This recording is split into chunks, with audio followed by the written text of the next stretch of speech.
How do you leverage AI with a human touch? Yes, we talk about AI replacing humans, or we talk about AI being a threat for human existence, or things like that. But in reality, if you collaborate and use AI for assistance, that is, AI gives you an input, the human looks into it, and then it's sent or it's used for any purpose that the human would have done. It improves the efficiency and efficacy of the process and the human as well. And that's what we are going to talk about in this episode. And we have none other than somebody who's actually practicing what we are talking about in form of a product towards consumers and helping them have better efficiency or better reliability of customer care, and also providing them with better responses and better context on what all elements to look at. And I'm talking about none other than James O'Brien, who's the founder and COO at Ducky.ai.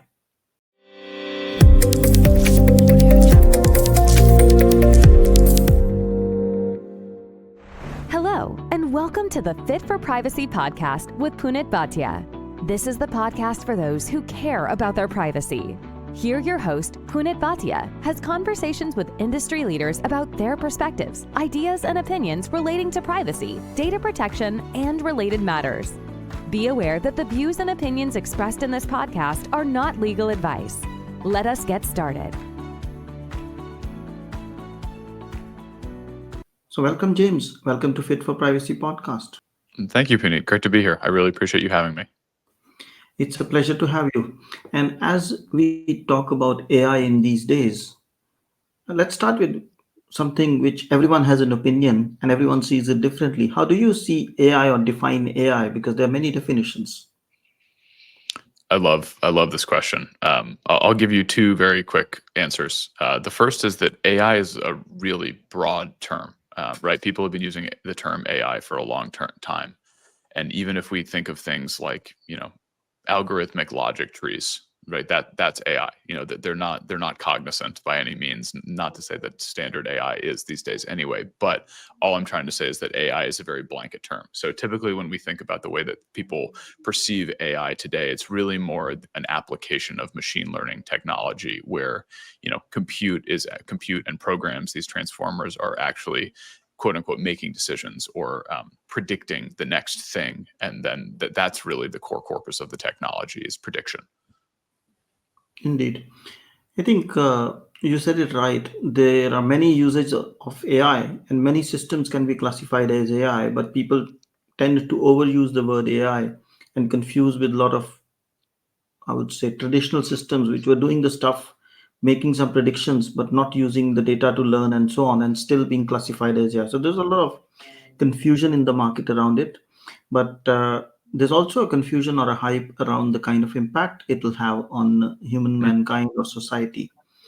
Because if you see the media, it's almost creating a hysteria or a challenge, but that's the job of the media. So they love a sensation. So they love to say Nasdaq is down and recession is coming, so that people get scared. And when it's up, they like to say, "Oh, there's a boom and you should buy." And then next week, there's a bust. So that's the same thing on AI. So how do you see this impacting the society? I would say. Yeah, I mean, I could talk about this for days on end, but I'll keep it short. The first is that I do expect this to follow similar trends to previous industrial revolutions or technological revolutions, right? People talk a lot about the fear of AI taking people's jobs. We like to say over at Ducky, AI is coming for your tasks. AI is not coming for your job. But that does imply that AI will be doing some of the work that you do. And in a lot of people's cases, it's already doing some of the work that we do. So then the question becomes, what is left for people, and how do we make sure that we leverage our inherent skills as human beings, like reasoning and correlation, causation, empathy, strategy, such that we are an augmentation to AI and we're not just doing data entry, right? Because that's something that AI could do very well. To wrap up my answer here, I do expect over the longer term for AI to create I would say, universal increase in gross domestic product. I think we can be more efficient and more proficient, more productive as a society with AI. But again, I do think that there will probably be some bumps along the way. But the last thing is just to say that AI in its current form, and I think AI in the form that we're even thinking about it might take place in 10 years or so, will not be able to replace some core aspects of humanity. And those are important, and those are the things that I think a lot of us should be doubling down into, both as businesses and the roles that we construct, as well as individual workers. I would agree. I think a lot of the fear mongering is around people losing jobs, people being made redundant, or people being no longer being relevant. Mm, And that's not going to happen. I would Since agree. we made the technology, we would find better ways of using the technology to assist us and get things done in a better way. But while that'll happen, I think there's also a fair element of risk that comes along if it's not appropriately used. And that's to do with every technology. I mean, with electricity, you can burn yourself or you can run your house and everything and everything. But it's the same with AI. With the power that we have, there are some risks and you need to use it responsibly. Would you have an opinion on something around the risk as well? Yeah, for sure. I mean, again, so many.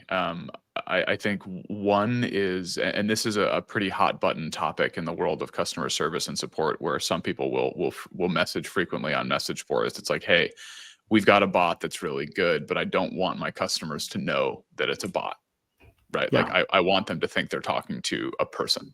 I Yeah. think that categorically is a big risk, and not just because it's disingenuous and I think dishonest, but more importantly, it's because at least right now, with the way that AI functions, it's not as good as a human being, right? So you're going to have your customers, to put it very simply, reaching out and communicating with something that they're just going to think is an incompetent person at a certain degree, right? Like it can handle simple questions and even some more complicated workflows, but it can't handle everything. And it can't say, hold on, let me go research that or talk to my colleague and I'll get back to you.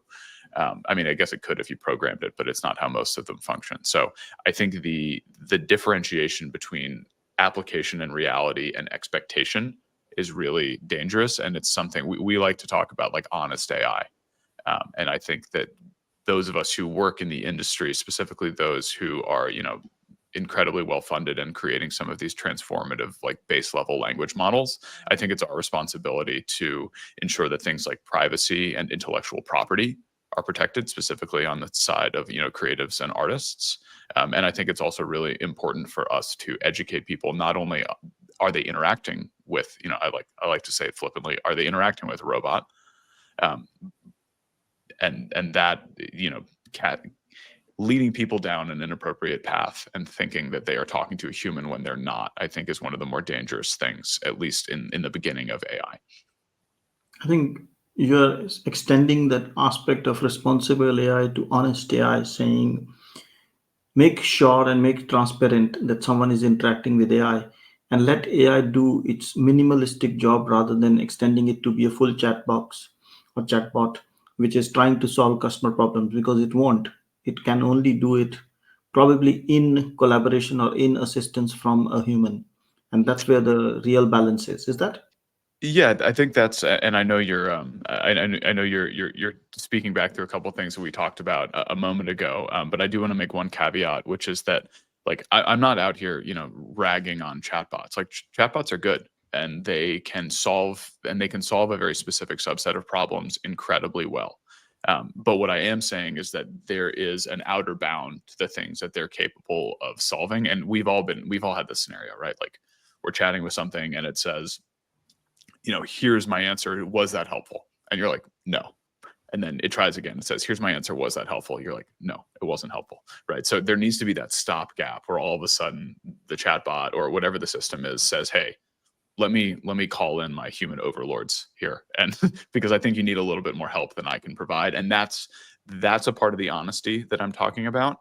And the other part of the honesty I'm talking about is also kind of like a societal responsibility, as you were mentioning earlier, which is that it doesn't really do anybody any good to pretend like AI as a universal category is ready, to take on like the concept of AGI, right? Like we're just not there yet, right? Sure, maybe there's some secret government programs that me as a peon don't know about, but for the most part, the public perception of what AI can do is like making people pretty scared, and it's just not categorically accurate for most companies at the very least. So that's fairly accurate, because AI by itself is not at the moment being capable of doing things by itself, but with some intelligence, with some augmentation, with some support, it can be a very good tool to enhance the productivity and improve the efficiency of what a customer support service, if for example, can provide. But behind it, the technology or the underlying component that we use is what we call large language models, or LLMs.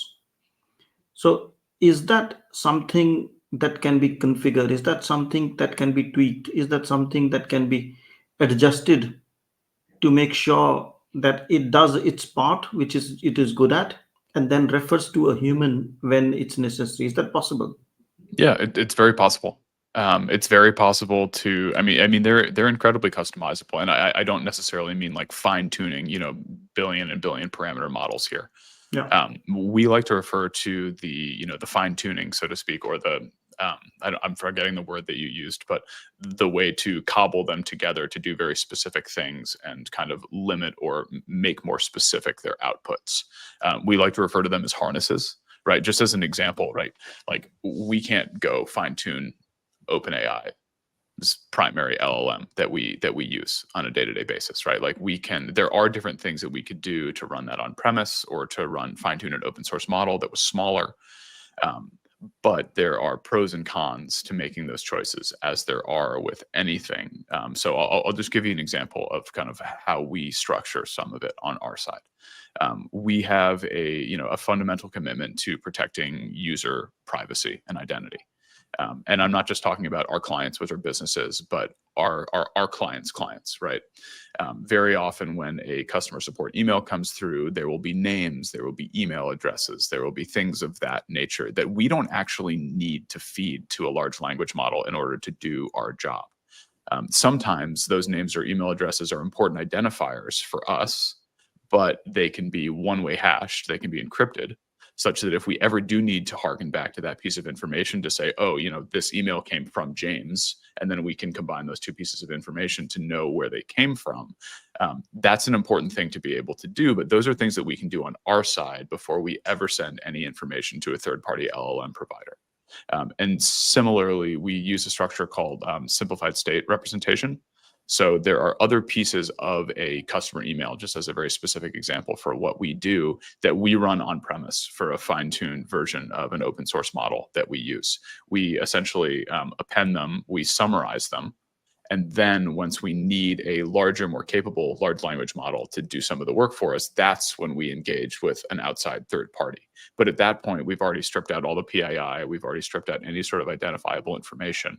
And then we're just using, the technological prowess of a larger model, then we can run in-house to get that last like 10, 20% of what we need out of it, whereas we've already done what we consider to be the bulk of the lifting on our side.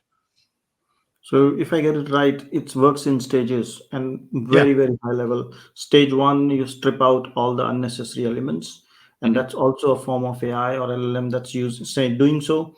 And when that information or the PII has been stripped off, let's take an example of an email, and then the content of the email is analyzed, and probably there can be a use case around it. So let's say answering some emails or helping some customer support. Yeah. And Yeah. and the second part of LLM can do is get on top of that content and help create maybe a response, a draft email. Yeah, very well stated. So essentially, one thing that we talk about a lot on our team is proprietary information creates proprietary results. And obviously, that's also where you can get into hot water, right? Like you don't want to send a bunch of business proprietary information to a third party all the time. But feeding these LLMs or harnessing them with business specific information such that you can curtail what the output is, such that it's actually, just as an example, right, the type of information, or let's just say email response that would be helpful for a manufacturing company is going to be very different than the type of email response that would be helpful for an e-commerce company selling, I don't know, selling mugs, right? So But what you need from the third-party LLM, or really an LLM in general, is to generate that message, right? To generate the English, in our case, English verbiage that will go into the email response that you can send to a person. But before we send any of it to a third-party LLM, we've already done the hard work of like finding the proprietary information, understanding what's true, what's accurate, what's relevant, and then taking out the PII and then saying, hey, we just need you to generate these couple sentences in a way that is in line with the prompt that we're giving you. And then that's when it comes back, and that's when we, make use of these larger LLMs strictly for like sentence and language generation. So basically, the LLM would give you a draft or a first draft for responding to a client email in a context. So if it's configured for a bank or a manufacturing company or an auto company, depends, but it's very specifically configured. And once it's done that, it also gives you a prompt saying, do write in an introduction or a salutation in this way. And that's where the human will come in and integrate the personal aspect or the culture aspect. And then it looks like a more professional and also augmented by human email. Very well said. Yeah. So anything that would be proprietary to an industry or an individual company, like we handle that in-house, and then we leverage third-party LLMs to actually draft the email. And then when we get that back from OpenAI in this case, we have, I would say that 25 to 40% of the time, responses are really good with no editing, which is wonderful. Another 40% of the time, they require, a couple words, maybe a sentence or two of tweaking. And that also is just down to personal preference, right? Like some customer support representatives have their own flair or their own emojis that they want to use. And we always want to make sure they have space to do that. But more importantly, we think it's really important to make sure there's always a human being overseeing this type of work, at least in the very beginning, while we have time to fine tune everything, such that you're not just saying, hey, cool, chatbot, email bot, respond to this customer, and then they get a response that makes no sense or is hallucinatory. And all of a sudden it's turned from a tool that was supposed to bring productivity and greater customer happiness. And then you've just sent out a terrible response and everybody's mad at you, right? So it's like the idea of creating a tool, and let's be clear, like this will happen. AI is in its early days, and there's a lot of work that we all need to do around making sure that there's less hallucination and all this good stuff. But by keeping human beings in the loop, you can not only reduce the likelihood of things like that happening, but you can also use those human beings to help train and refine the tooling along the way such that they become better and better for individual companies.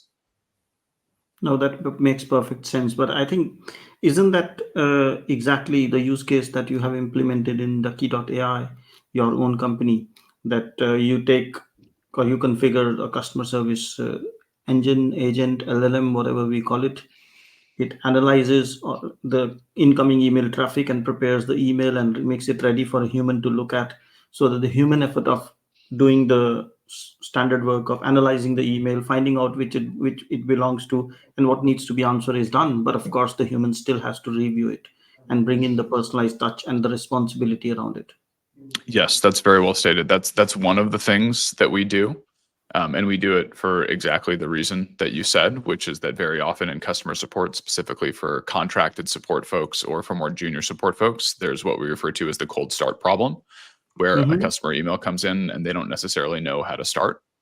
And typically what happens in that case is they're either looking through a library of macro responses that are stored in a tool like Zendesk, as an example.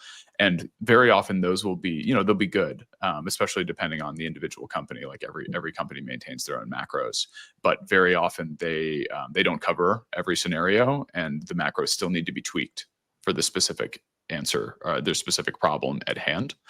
So by doing this, we allow a customer support person to open an email and immediately have a response right there that they could use to send to the customer, and then review it, approve it, change it, send it, whatever is within their workflow. But the other side of things that we do that's, I would say, more nuanced and also more time consuming than just responding to emails or crushing tickets, as we lovingly call it, is the research process. So as an industry average, every single customer support email that comes in requires about 20 minutes of research. And by that, I mean, you're looking through your Google Drive, your Dropbox, your Confluence, Notion, Jira, Asana, right? Any of these connected tooling where knowledge is kept within a company. And that information can be just about anywhere, right? Like, because we Mhm. like to say customer support people live a very browser-based existence. They have like 9 to 14 tabs open at any given time. And looking between all of these disparate systems to find the right information is not only time-consuming, but it's actually very taxing in terms of context switching, right? Like you go from, oh, I'm ready to respond to, oh, no, I have to research. And then I have to change my mind around like the way that this data schema works Mhm. versus that data schema works. So what Ducky does is it also reads the incoming email. And because it knows what types of problems your business sees, and it knows the way that you like to solve those problems in response via email, it will say, hey, James, here's 2 previous tickets where somebody Mhm. else already solved this problem or a very, very similar problem. We think if you read these email back and forth, you'll know what's going on and you'll be able to respond quicker with factful information. Or said a little bit differently, if somebody is new, it will surface a standard operating procedure so they know how to, just as an example, handle a return or a refund. And then you can get even more granular down to like specific engineering bugs or features that have been requested or customer specific information on like order volume, order history.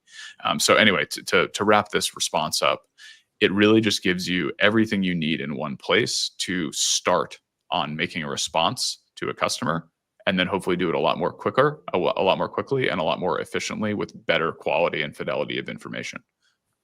No, I can understand. So basically, it's two things simultaneously being done. One, a couple of, I'm assuming that's how it's working. Take a few keywords from the email, identify some previous responses, and suggest them this is what happened in these kind of cases, but also propose a draft saying this is what you can reply. But then it's up to the customer support agent to take all that into consideration, plus his or her knowledge to actually frame a response in a human perspective. That's incredibly well said. Yeah, I think there's 2 things to expound on a tiny bit there. The first is that it's not just keyword searching, it's also doing something called semantic searching.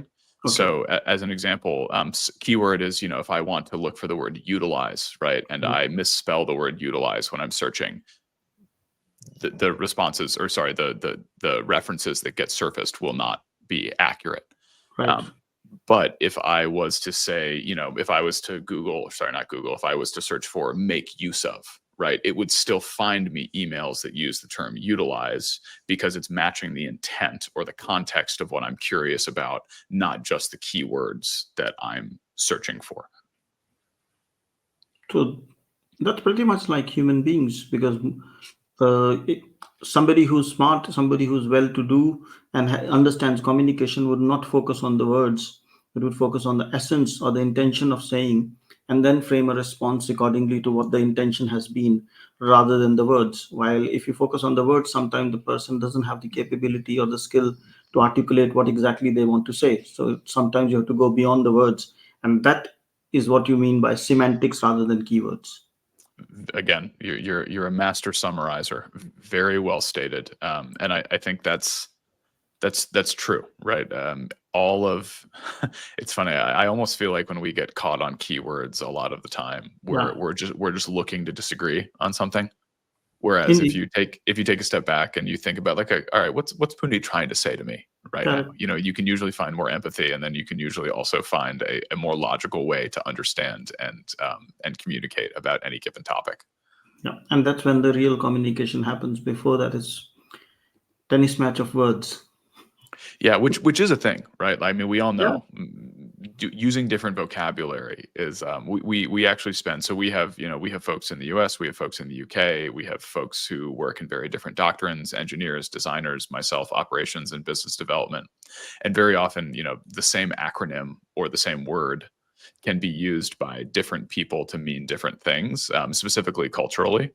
And it's one of the things that we've kind of had to learn the hard way, but also the fun way. Like we're better as a team because of it, because we do take the time to be like, hey, this is what I'm talking about. Anybody have any questions on these words? This is what I mean by these things. And Yeah. usually we find that we were all together in person about a month ago, and we did a whiteboarding session specifically around this. And the first day we found like we were debating minutia a lot. And the second day we spent 10 minutes to just like define our vocabulary. And the rest of the day was so much smoother. It was beautiful. Right. And when you talk about Ducky.ai, what kind of a use case or problem does it solve from a customer standpoint? I know the use case or the problem statement, as we said, in terms of being able to define a customer response, and that's where it's acting as an assistance. or assistant, but how would a company say, no, I need Ducky.ai or something similar? Yeah, I mean, again, this is another topic I could talk at you at all day, but I'll keep it short. The thing that we see the most is every business, and I'll take a step back to say this is also why we started the business. So my co-founder Hong and I decided to build a company together before we really had a concrete idea. And as a result, we went out looking for an idea. So we interviewed hundreds of people who work within various businesses on various teams and various roles. And like 9.5 people out of 10 said, like, knowledge is my biggest problem. Is I know the knowledge is there, but I don't know where to find it. I don't know who wrote it. I don't know if it's up to date. And looking for it is really, really time intensive. And very often there's also a whole subset of knowledge that didn't used to get recorded, right? It was like happened on calls, it happened face to face. Now most of this knowledge, which we refer to as tribal knowledge, lives on Slack or in other unstructured sources. But as soon as it gets Slack to somebody, it's usually gone, right? It's gone to the ether. It's no longer usable. It's no longer findable, even though it's incredibly valuable. So what we find our customers really enjoying more than anything about Ducky is the ability to find and make use of knowledge, regardless of whether it's conversational, whether it's tribal, whether it's, in a very, very regimented standard operating procedure. It doesn't matter. It's for companies who have information all over the place and who want to give their people the best access to the right information in live time without having to go search for it. Okay, that's fairly clear and straightforward. Now, I think we've covered so much and so broad, starting with what is AI and how to use AI effectively. If someone wants to get in touch with you from getting to talk about this concept of AI or leveraging AI for customer support or any other way, or using Ducky.ai, what would be the best way to reach out to you? Yeah, the best way to get in touch is either via our website, which is www.ducky.ai. We've got a contact form on there. There's plenty of ways to get in touch with us. Or if you'd like to reach out to me directly, James at Ducky.ai. Always in the inbox and very happy to help however we can. And as Punit mentioned, not just on customer support and service things. Don't reach out. Don't think you can only reach out if you are interested in working with us. We're always interested in meeting good people and hearing about fascinating problems, regardless of whether it's customer support related or not. That's wonderfully said. And with that, and as time is of essence, I would say thank you so much, James. It was wonderful to talk to you. And I look forward to the release of this episode. Thank you, Punit. I appreciate you. Thanks for listening. If you liked the show, feel free to share it with a friend and write a review. If you have already done so, thank you so much. And if you did not like the show, don't bother and forget about it. Take care and stay safe. Fit4Privacy helps you to create a culture of privacy and manage risks by creating, defining, and implementing a privacy strategy that includes delivering scenario-based training for your staff. We also help those who are looking to get certified in CIPPE, CIPM, and CIPT through on-demand courses that help you prepare and practice for certification exam. Want to know more? Visit www.fit4privacy.com. That's www.FIT4Privacy.com. If you have questions or suggestions, drop an email at hello@fit4privacy.com. Until next time, goodbye.